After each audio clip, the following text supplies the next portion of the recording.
지난 1일 제2차 세계대전 이후 처음으로 지방 주의회 선거에서 극우 정당이 1위를 한 것을 두고 독일이 충격에 빠졌습니다. 이날 극우 정당인 독일을 위한 대안은 옛 동독 지역이며 국가사회주의 독일 노동자당, 즉 나치당이 초기에 세력을 확장했던 튀링겐의 주의회 선거에서 1위를 차지했습니다. 2013년 창당한 독일을 위한 대안이 주의회 선거에서 승리한 건 이번이 처음입니다. 독일 중부에 있는 튀링겐은 1927년 나치당이 지역의회 선거에서 처음으로 당선자를 배출한 지역이기도 합니다. 튀링겐은 옛 동독 지역에 속한 지역으로 독일 통일 직후에는 중도 보수 정당인 기독교 민주연합 지지율이 높았습니다. 그러나 옛 동독 서독 지역 경제 격차 문제 등으로 인한 불만으로 좌파당과 극우 정당인 독일 대한당의 인기가 높아져 왔습니다.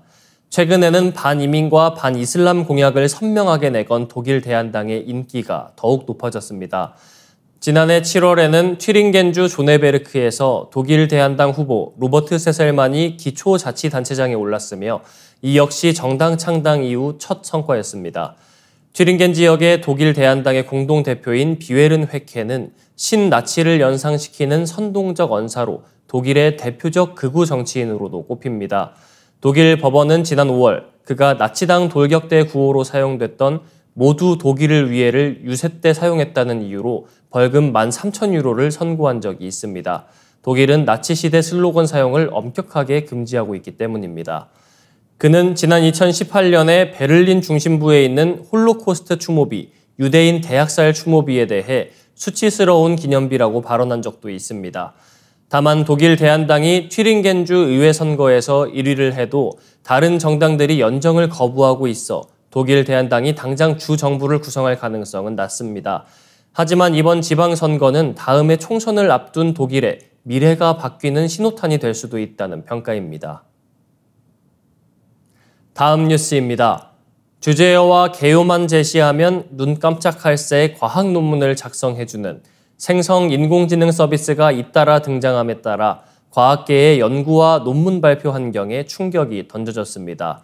스탠퍼드 대학 오픈 버추얼 어시스턴트 랩 연구진은 지난 7월 논문 자동 작성 프로그램을 공개했습니다.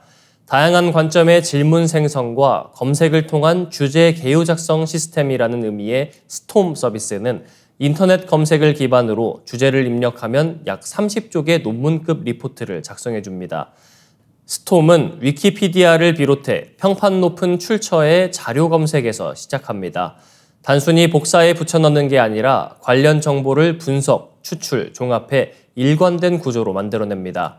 스톰은 주제에 대해 각각 다른 관점을 대변하는 여러 인공지능 서비스 간의 대화를 만들어냅니다. 전문가들의 원탁 토론과 비슷하지만 모든 참여자가 인공지능입니다. 스톰에서 30쪽 분량의 논문급 리포트가 작성되는 데 걸리는 시간은 최대 3분이고 무료입니다. 일본의 인공지능 스타트업 사카나 AI는 지난달 과학 연구를 자율 수행할 수 있는 인공지능 서비스 AI 과학자를 개발했다고 했습니다. AI 과학자는 거대 언어 모델을 사용해 과학 논문을 자동 생성하는 서비스로 스탠퍼드대 스톰과 유사한 구조입니다. 논문에 대한 평가, 피드백 작성, 동료 검토 절차를 통해 생성된 논문을 거의 사람 수준의 정확도로 평가할 수 있다는 게 사카나 AI의 설명입니다. 연구진에 따르면 AI 과학자가 논문 한 편을 작성하는 데 필요한 컴퓨팅 비용은 약 $15 정도입니다. 인공지능이 논문을 자동 생성하는 상황은 과학계에 어떠한 영향을 끼칠까요? 오스트레일리아 의료인공지능연합 창립자인 카린 버스퍼는 인공지능이 생성해낸 논문이 과학계에 넘쳐나게 되면 미래의 인공지능 시스템은 인공지능 결과물을 학습해 모델 자체가 무너질 것이라고 경고했습니다. 이미 과학계에는 가짜 논문을 만들어내는 도구와 사용자들이 있는데 스톰, AI 과학자 같은 프로그램은 문제를 더 악화시킬 것이라는 지적입니다. 다음 뉴스입니다.